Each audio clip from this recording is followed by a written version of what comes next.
Awesome. Thank you guys so much. I'm Paige. I'm an alcoholic. I had to get the recording going and all set up. Alrighty. So where we're picking up today is at the very bottom of page 13. We're right in the smack dab, the middle of Bill's story. And this is kind of an exciting place to pick up. Now, to be fair, it's me, so I'll say that like anywhere we find ourselves in the book. I'm like, how exciting. But what we spoke about last week was Bill Wilson taking a course of action, not just a course of action, but the course of action that would later become our 12 steps. And we identified where we could see each of the steps in that course of action that he took on page 13. And now what we're going to do is we're going to transition into step 12. And if you're new to AA or coming back, what I want you to know is the 12th step is the message of hope that we have for those in Alcoholics Anonymous. This is a message of hope for those who are struggling, those who can't stay sober, those who have been relapsing, those that are in pain. And it kicks off with a promise. And this is it. It says, my friend promised. And I want us to emphasize that word promise. Now, the friend that we're referring to is his homeboy, Ebby Thatcher. Throckmorton, that's his middle name. You don't need to write that down. Unfortunately, you'll remember that.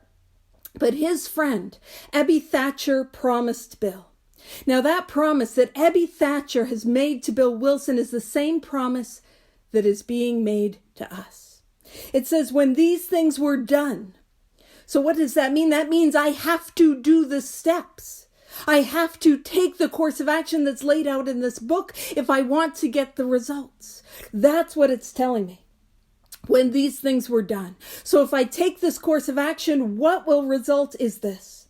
It says I would enter upon a new relationship with my Creator. And I love that idea of a relational view of a power greater than ourselves. If you don't, that's okay. Don't use it.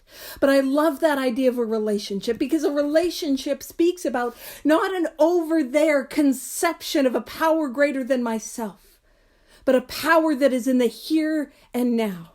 Like, for example, if you have a spouse, but you haven't spoken to your spouse or seen your spouse in a couple of years, do you really have a spouse? You know what I'm saying?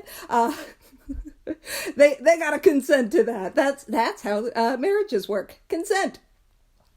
But it's also that same idea that I've got to build that relationship over time. Bear with me with this. For those of you that are married, if you don't speak to your spouse for like 2 or 3 weeks, if you don't listen to your spouse for like 2 or 3 weeks, that's a separate thing. Some of you are like, I got to do what now? Where's the mustard? I can't find it in the fridge. I've got to spend time with my spouse. And if I don't do any of those, I won't feel very connected. See, I don't have a spiritual experience to work the steps.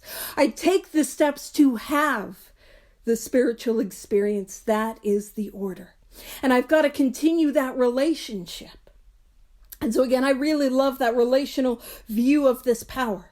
But what is being promised to Bill Wilson in this moment? A spiritual awakening, a spiritual experience. And that is what is promised to us. And if you're like, girl, I don't believe you, that's cool. Let's pop over to page 60. And page 60, the very top, it says step 12. Step 12, having had a spiritual awakening as the result of these steps. So it is that same promise. If I take this course of action that's laid out in this book that we spoke about on page 13, if I do that, what is promised to me is a spiritual experience, is a spiritual awakening. That is what is promised.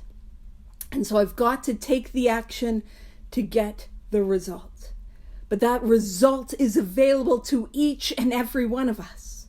Not just Bill, not just our boy Throckmorton, not just Fitzmayo, not just Dr. Bob, not just a couple special little goodies, but each and every single one of us. If I do this work, I can get this result. So back on page 13, bottom paragraph.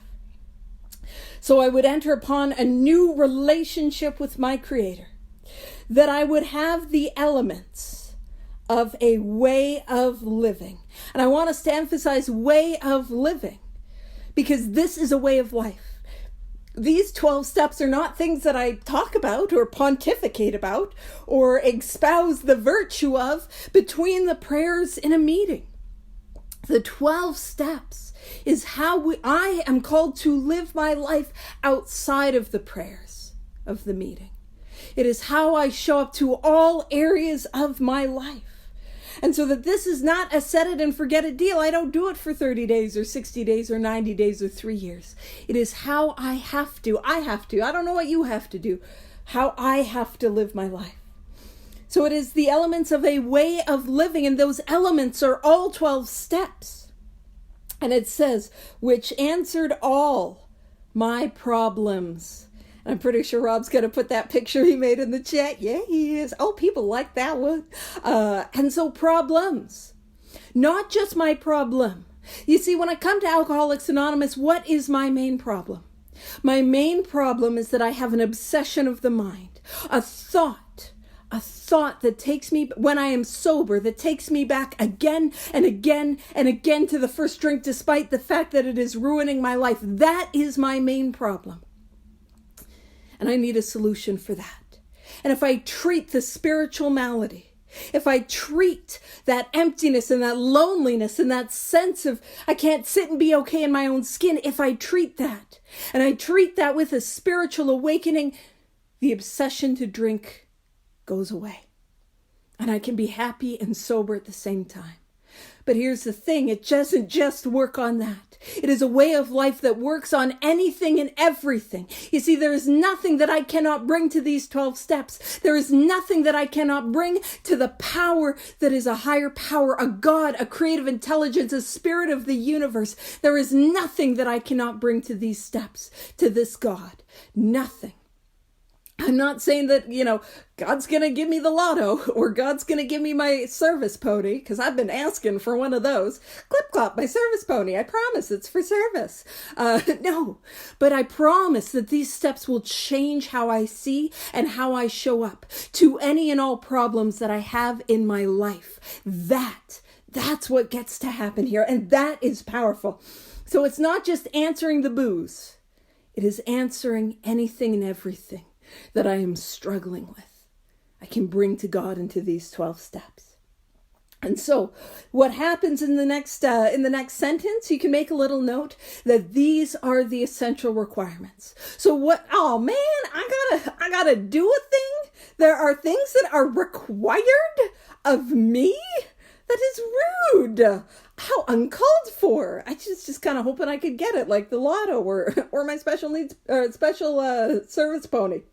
All right. So this is what is essential for me. It says belief in the power of God. And I want to emphasize something. That is not belief in God. It is a belief in the power. What I need to do is believe in the power. Again, what does that look like? I don't need to like God. I don't need to walk hand in hand on the beach with this power, especially if I'm at step 1 or I'm at step 2 or I'm at step 3. What do I need to do? I need to see you. I need to see the light that is on in your eyes, the hope that is on in your spirit, the fact that you have recovered. You have something that I do not have, a joy that I do not have. That.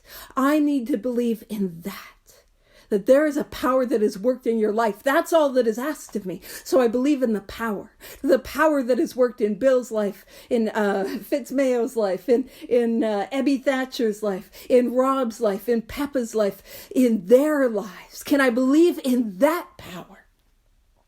So belief in the power of God, plus enough willingness, honesty, and humility. So let's talk about that willingness. You see, when I talk about willingness, often we think willingness looks like, oh boy, I can't wait. I would just love to. I'm so excited. Nothing sounds better to me than inventory. Amends to my ex? What a delightful course of action. I see no issues with that. Wonderful. I see quite clearly where I caused him wrong. Then, bless you. Then, like prayer, meditation, inventory on a daily basis. I've got no issue with that. Helping other drunks. Why, yes, alcoholics are known for being so calm, patient, reasonable, and understanding, and they're always on time. I've got no issues there. No, that is not what willingness looks like. I mean, it can be, but have you ever seen that willingness when you've been sponsoring others? I haven't. Here's what willingness looks like. In my experience, it looks like I don't want to. It looks like I don't see how that'll help. It looks like I'm absolutely terrified. It looks like I'm afraid I'm going to be rejected. I'm afraid I'm going to be found out. It looks like, man, but that guy hurt me real bad and I don't want to. And doing it anyways. Doing it anyways. That is what willingness looks like.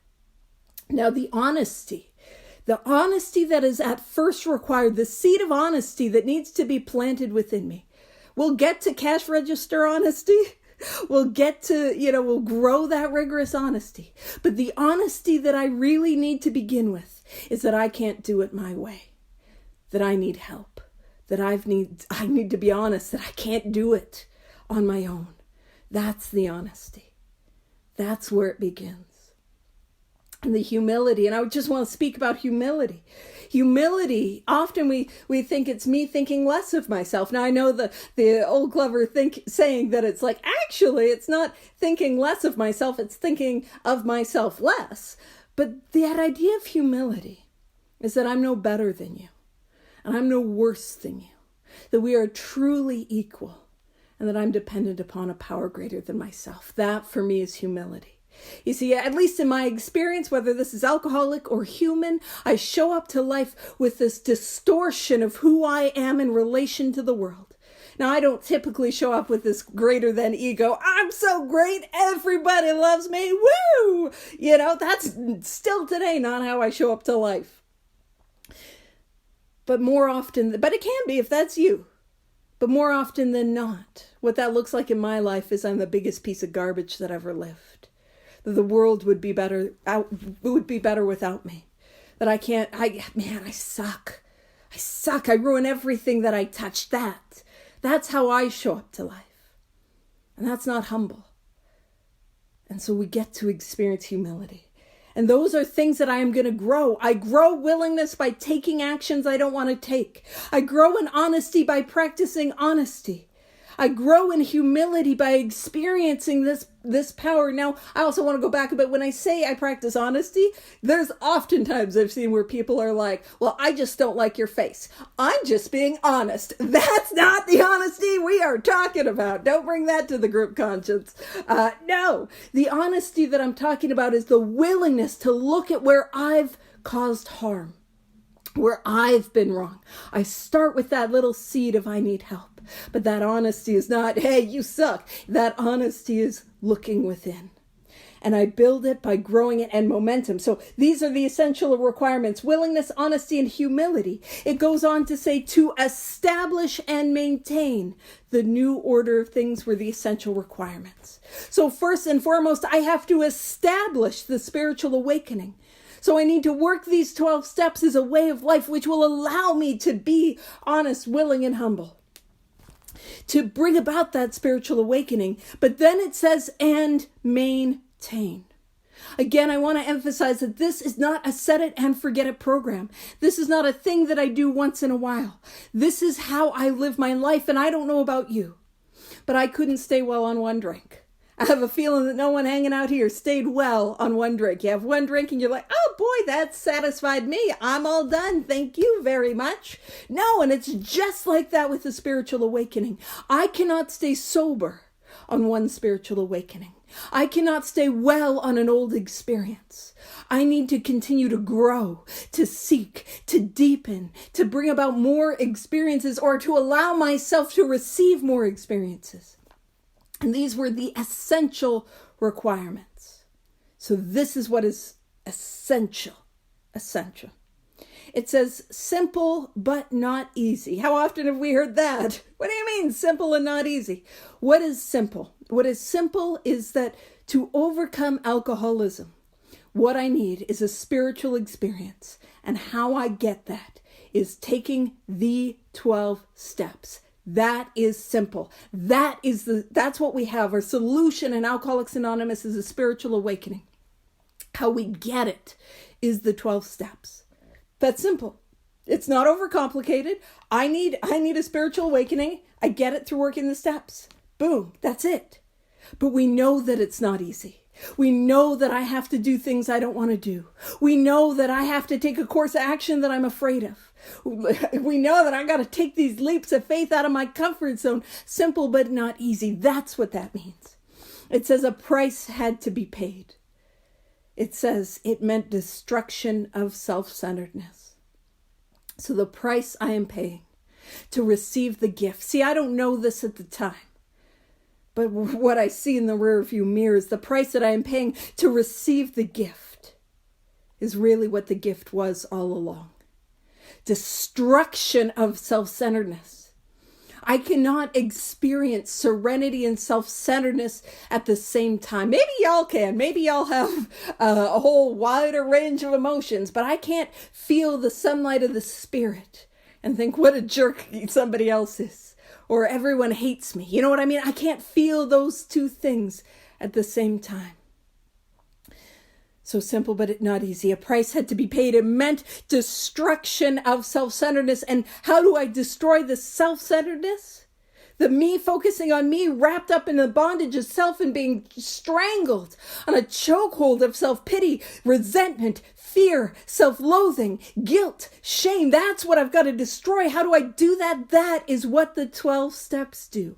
The 12 steps chip away at each and every like the bondage of self that is not me, to awaken to what is truly me.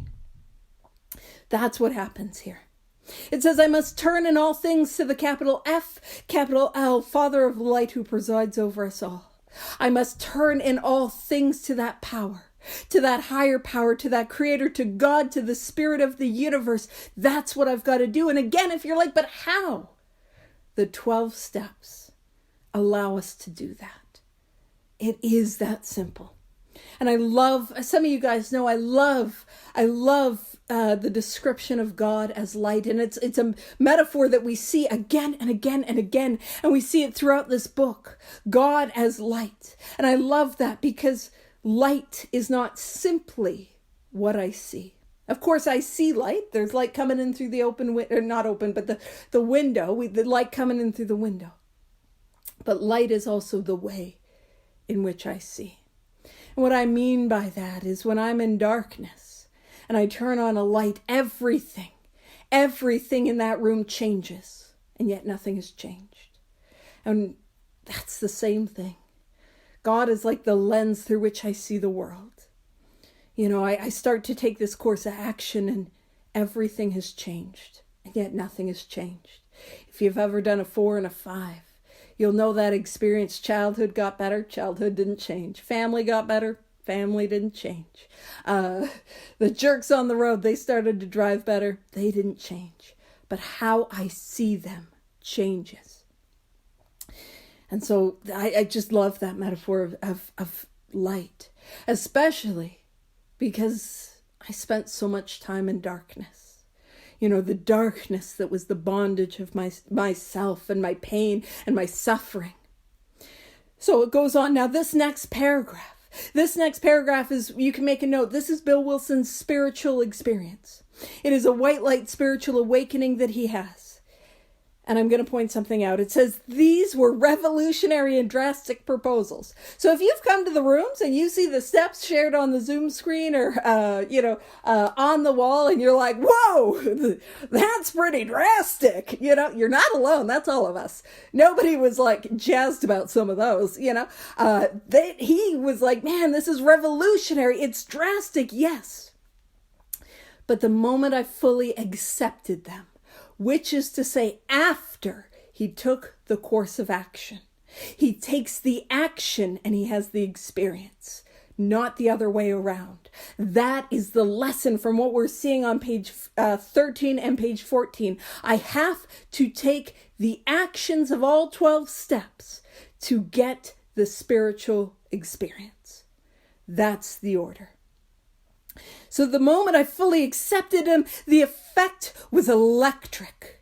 There was a sense of victory, followed by such a peace and serenity as I had never known. There was utter confidence. I felt lifted up as though the great clean wind of a mountaintop blew through and through. God comes to most men gradually, but his impact on me was sudden and profound. And so this is Bill Wilson's white light spiritual experience. And so in it, he saw, like in his mind's eye, he was on top of a mountain.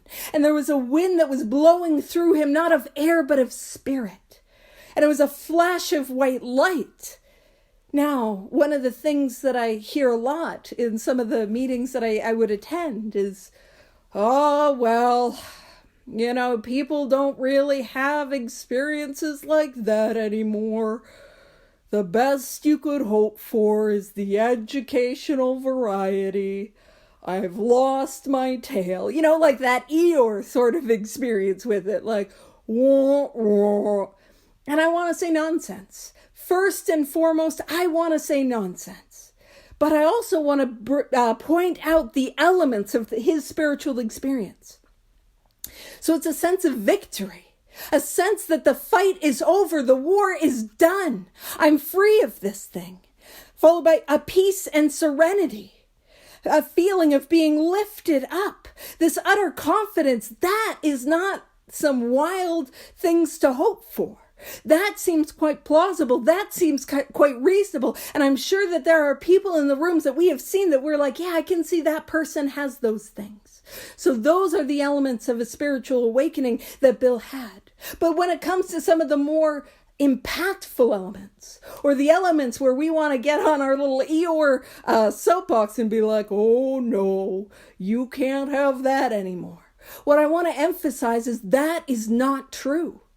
That is not true. I know people, in fact, I have had powerful experiences. I've had ones that more closely resembled Fitzmayo than Bill Wilson's.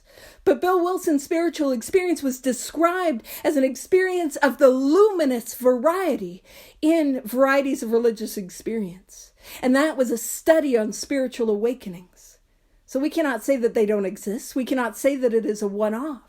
And I have had powerful experiences. And I've worked with sponsees who have had powerful spiritual experiences, powerful spiritual awakenings. But here's my experience. What happens in contemporary AA is more often than not, we take our time and we work, taking longer than a month on a 4-step, taking years to make amends. Not praying, not meditating, not doing inventory, not sponsoring others. And there's no judgment about it because all I know is all I know. And when people offer me an easier, softer way, girl, I want that path of least resistance, please. And thank you. Yeah, I want to do a step a year. That sounds delightful. I got to wait 4 till I do a 4. Great. I don't got to work with other drunks until 12. Sounds amazing. A little worried about what happens at year 13. But I don't have to wait to get well. As we saw on page 13, this course of action was taken quite quickly. And I'm gonna share an analogy, a comparison, to help illustrate the point. Is there anyone here who would go to the bar? Or maybe you're drinking at home. I'm a behind the dumpster sort of drinker, like a lady, like a classy little lady. And so what I would do, now spoilers, I'm going to annoy the heck out of all of you. So just hold on. So imagine that drink. And actually before that, imagine, those days. That day where your boss is on you, your family's on you, the car's in traffic, I just need a drink. One of those days? And you sit down and you get a glass. Now, have I lost some of y'all already drinking with a glass? What is this? And you pull out a glass and you set it down and you get whatever the alcohol, that alcohol of choice, whatever it is, and you pull it out and you take the cork or the top off, depending on what it is, and you pour it into the glass. And then we set it down. And we put the top back on. Some of you are like, you do what now? What? And then we put the top back on. And I put it away. And then I go and I get some ice. Clink, clink, clink. And I pop some ice in. And I stir it around, and oh, you know what I need? I need an umbrella. And I take I put a little umbrella. I don't know if they even still have this. I put a little umbrella and I stir it around, and I take a sip, just a little sip, just a hint, and I set it down, and I start conversing, and I start chit-chatting, and what happens is the ice begins to melt, leaving a rim of water at the top of the glass. Anyone annoyed?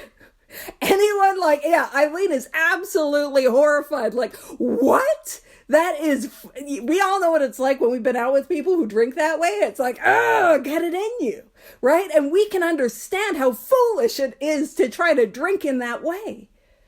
But then how long do I sit on a fourth step and avoid making amends and procrastinate the course of action? You see, if I want the results of alcohol, I got to get it in me.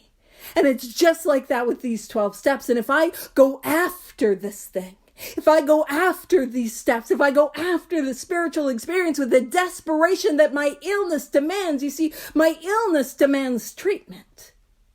And I'm going to treat it with one of two, and I'll be honest with me, I'll treat it in one of three ways. I'm going to treat it with a spiritual experience, or I'm going to treat it with a drink. Or if you're like me, I might also treat it with suicide. And if I'm going to treat it with a drink, or I'm going to treat it with a spiritual awakening, man, I got to go after it. I got to go after it because it will get treated one way or another. And if I don't go after it, I won't have the relief. And I'm left with those two options, a drink or suicide. And so Bill Wilson, he imagines himself he sees himself on top of this mountain and this wind blowing through him. Now, I would have shared about this when we spoke about it a couple weeks ago, but I think it's important to talk about again. Bill Wilson's paternal grandfather was an alcoholic. He owned this tavern in Vermont called the Mount Aeolus Inn and Tavern, something like that. Rob will correct me. That's what he's for. He's for a lot more than that, but he's a last line of defense with what comes out of my mouth. So the Mount Aeolus. And he was a terrible alcoholic. And Bill Wilson's paternal grandfather, what he did was he climbed up this mountain. And it's this Mount Aeolus in Vermont. And he climbed to the top. And on the top of that mountain, Bill Wilson's grandfather had a spiritual experience, which allowed him to stay sober. And it's an interesting thing that Bill Wilson's white light spiritual experience is where he sees himself on top of a mountain. Now, for those that are into Greek mythology, you will be like, girl, you butchered the pronunciation of the word Aeolus. Yeah, I know. I don't know how to pronounce that, and I've tried. But here's the thing. If you are really into Greek mythology, you will know that Aeolus is the god of the wind. And it is interesting that there is a wind of spirit that flows through him. And that was his spiritual experience. And again, it is not my business, the spiritual experience that I have. And it is not my business to call the power of God short. To call the power of Alcoholics Anonymous, the power of these 12 steps short. You see, there was not a time in my life that I did not absolutely worship at the altar that was alcohol, absolutely, utterly convinced that that power would work in my life. So who am I to say that this power couldn't work in mine? Who am I to say that the best that I could ever have is one of the educational variety? Who am I to say that the experience I have, it is none of my business and I can't stay well on one. So if I've had an educational variety, amazing, wonderful, I get to have more. I need to have more. We get to go deeper on this thing. There's no end to this journey. And that might sound really awful if you're brand new to this thing. But if you've begun to have glimpses, this is a well that never runs dry. I get to experience more and more and deeper, and it is available to each and every one of us. So Bill Wilson, he has this, whoa, white light on a mountain, winds blowing. He's like, for a moment, I was alarmed. That's fair. That's a reasonable response. He's like, I'm a little alarmed. And called my friend, the doctor, Dr. Silkworth, to ask if I were still sane. He listened in wonder as I spoke, or as I talked. Finally, he shook his head saying, something has happened to you. I don't understand. See, this is a phenomenon. This is something that is ineffable in nature. It's almost indescribable. It is something that we cannot perfectly scientifically measure. But what I will say is that if I follow the directions, I will always get the results. And that is scientific in nature. So I called my friend, the doctor, to ask if I were still sane. He listened in wonder as I talked. Finally, he shook his head saying, something has happened to you. I don't understand. But you had better hang on to it. Anything is better than the way you were. Anything is better than the way you were. So the doctor's like, I don't know, you might have lost your mind, but you sound better than you were before. It says the good doctor now sees many men who have had such experiences. He knows that they are real. How would that have happened? Is that this thing is replicable. If I take the course of action, I will get a spiritual awakening. Will it be Bill's? Maybe, maybe not. But I will have one. It says, and they are real. This is not a theory. It is not a beautiful fairy tale. It is our experience and nothing less than this experience. And I will drink again. That's the reality that I'm in as an alcoholic. He goes on to say, while I lay in the hospital, the thought came that there were thousands of, and I want to emphasize, hopeless alcoholics. Hopeless. You see, to be hopeless is to understand my predicament as an alcoholic. If I know that I'm hopeless, I'm able to see the truth about who I am as an alcoholic. To be an alcoholic is to be hopeless. To be hopeless is to be doomed to drink again. That's what it's talking about. While I lay in the hospital, the thought came that there were thousands of hopeless alcoholics who might be glad to have what had been so freely given me. Perhaps I could help some of them. They in turn might work with others. And there's two things. The first is the most sure sign of a spiritual experience in all of history is the desire to go help somebody else have this experience. Desire to go help others. That is the most sure sign of a spiritual experience. Now, if you're here today and your sponsor's telling you to sponsor others and you're like, but I don't want to, doesn't matter, go do it anyways. Go do it anyways. But we see that in this moment. And you can write in the margin for this paragraph that this is Bill Wilson's vision. This vision that the experience that he had, he could maybe help others and they might help others. Now I'm gonna take us, we're not gonna spend hardly any time there, but I'm just gonna point something out. Chapter 11 on page 151. It's entitled A Vision for You. So this vision that Bill Wilson has had, that maybe, just maybe I could help another alcoholic and they could help somebody else and they could help somebody else. That same vision is now given to each and every one of us. That is the vision for my life. I won't say it's for yours. You get to decide. But it's the vision for my life. And so that's what this thing is about. We get to help others. So back to page 14. My friend, now again, this is Ebby Thatcher.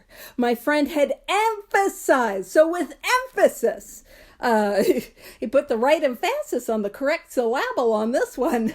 My friend emphasized the absolute necessity. There's not some wiggle room, which is a little rude. Emphasize, absolute necessity. I absolutely have to do this. And it says of demonstrating these principles in all my affairs. Demonstrating these principles. Now, again, I'll share with you something in my experience. And this might be controversial, so if you disagree with me, you're right and I'm wrong.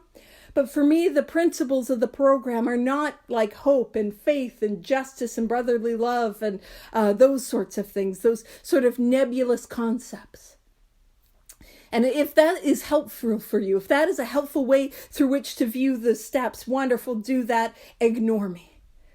But I have a real literal brain. And that didn't work for me. I couldn't imagine, how do I just pull hope out of my butt when I'm full of fear? How do I do that, right? So the principles, and the book for me, it points to this. The principles are not these nebulous concepts. The principles are the tangible actions of the 12 steps. And I can demonstrate those.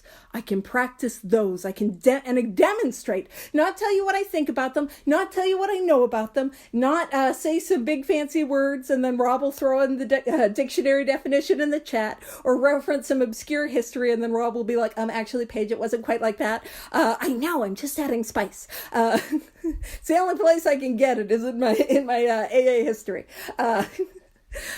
So it is in demonstrating. These 12 steps are actions that I need to continue to take, to work, to practice, to live. And it says in all my affairs, again, emphasizing that these 12 steps are not what I do in the meetings, but they are how I live in all areas of my life. That's what we're talking about. And so it goes on to say, particularly was it imperative. Now the word imperative means of the utmost importance. So particularly was it of the utmost importance to work with others as he had worked with me. So what it's saying is I gotta work with others. Now, it's super important to be of service, chair meetings, get involved at ODAAT. I do hear we got service positions available. Make sure you talk to Peppa after the meeting. She'll get you assigned with some roles and ways to be of service, and that will help you get out of yourself. It's amazing. It's wonderful. But the service that it is specifically talking about, like, yes, that helps. Yes, do that. Yes, we need recovered, spiritually connected people involved in general service who are willing to learn and grow. But what we're talking about is carrying this message, 12-step work. It is imperative to do 12-step work. It is of the utmost importance. If I want to stay sober, I've got to carry this message to others, which is rude, because who wants to do that? But that's what I've got to do. Now we're kicking off this theme. This is a theme and a thread that we're going to see throughout this book. It says, faith without works was dead, he said. Now this theme, we're picking it up here and we'll see it as a thread throughout the book. And actually, I'm pretty sure Rob's putting an image in the chat of all the faith without works is dead. I know what's up. I see what you're doing. Yeah, Rob. He made it himself. Sorry, I have the attention span of a gnat. Faith without works was dead. And we're going to see that again and again and again. And if it's emphasizing things, if it's repeating things, it's trying to make the point. So the point, faith without works was dead. What does that mean? What that means is belief in the power of God, belief in the power of AA, belief in the power of the 12 steps, belief in the fellowship, without action, without the action of all 12 steps, and I will drink again. That's what it means. If I don't do all of this thing, I will drink again. So I can believe the steps will work. I can believe that they will help me. I can believe in that there is a power greater than myself. I can believe in all of that. But if I don't take the action of all 12 steps as a way of life, and I have alcoholism, I will drink again. That's what that means. And we'll see it again and again and again. And he said, how appallingly true for the alcoholic. And again, it's just going to say the same thing that I said, like it's hammering home what faith without works is dead means. He said, how appallingly true. I am appalled, just as appalled as you are that this is true. I got to work. Oh man, how appallingly true for the alcoholic. For if an alcoholic failed to perfect and enlarge his spiritual life, through work and self-sacrifice for others. So what is asked of me? Again, it's telling me this is not a thing that I do one time.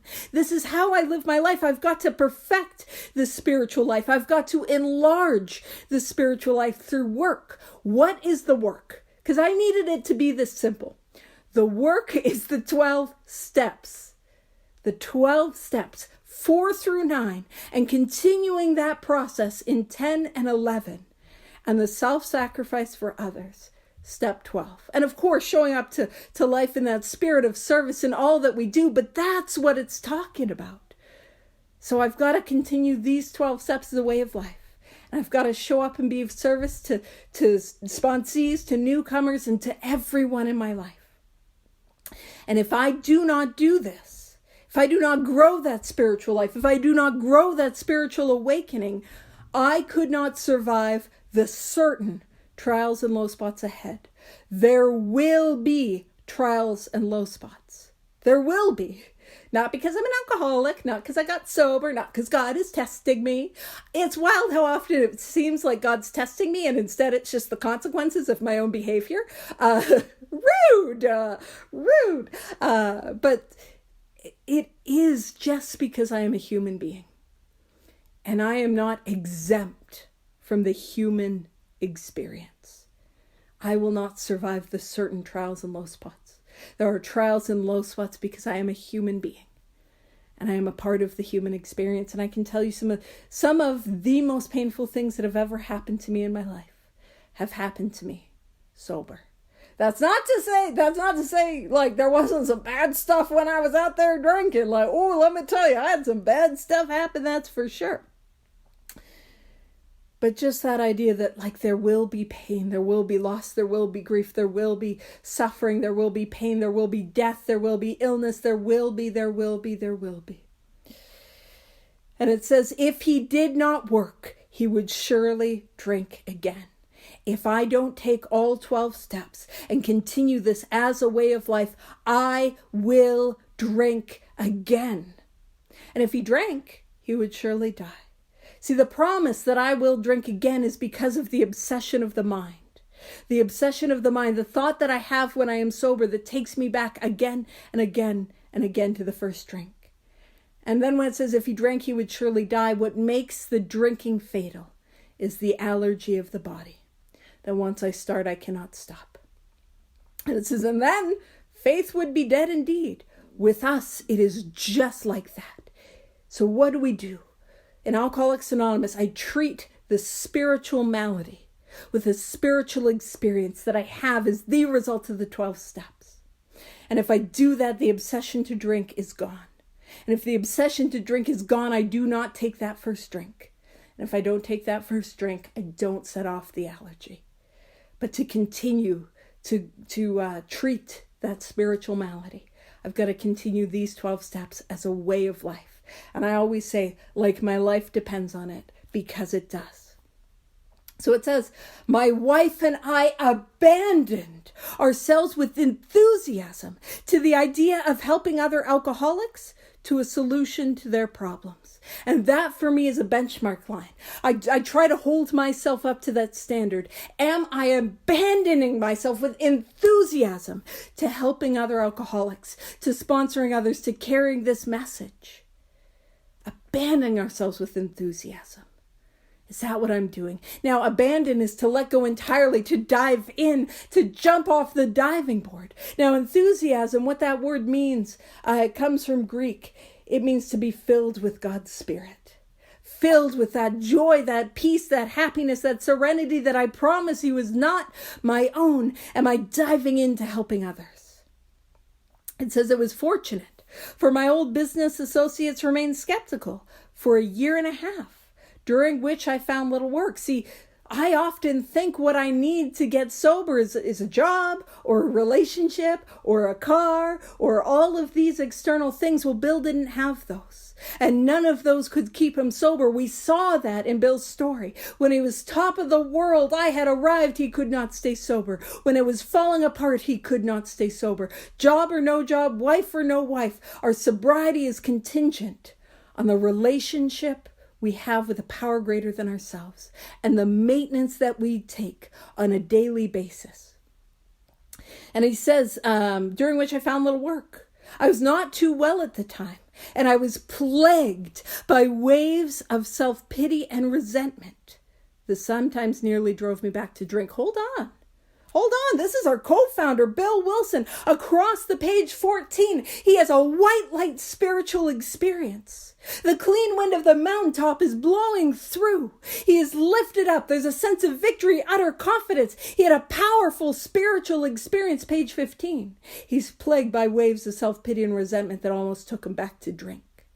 That is why that this is not a set it and forget it deal. This is why I cannot stay well on an old experience. I need to continue to grow, continue to seek, continue to clear away the stuff inside of me that is blocking me from this power. That's what I need to do. It goes on to say, this sometimes nearly drove me back to drink. But I soon found when all other measures failed, so when nothing else is working, work with another alcoholic would save the day. Again, I've got to carry this message to others. When nothing else is working, taking this message, 12-stepping somebody, taking them through this book or the work that is outlined in this book, that works when nothing else works. And many times I've gone to my old hospital in despair, absolutely broken, sober. On talking to a man there, I would be amazingly lifted up and set on my feet. Now keep in mind that lifted up is one of the elements of Bill Wilson's spiritual experience. I get out of self, I get connected when I'm helping others. It is a design for living that works in rough going, designed for living as in way of life. Way of life. Not a set it and forget it deal. Not for 30 days. Not I did a 4-step, 3 years ago. A way of life that works in rough going. And the takeaway is that this thing works. It works when life is hard. It works when life is painful. And again, I need something that's going to work when I am plagued by waves of self-pity and resentment. I need something that's going to work when there are certain trials and low spots. And my experience is that this does work. And again, there are trials and low spots. There's pain, there's suffering, there will be resentments and self because I'm a human being. And I clear that away because nothing less than a spiritual experience that I grow in, that I deepen, is going to work for somebody like me. So this thing works. And that's a message of hope. If you're hurting, if you're struggling here today, you can get well very quickly in Alcoholics Anonymous. We can have a deep and powerful experience very quickly. And of course, we continue that experience. So I'll leave it there and we'll pick up on page 15 next week. Over to you, Peppa. Thank you.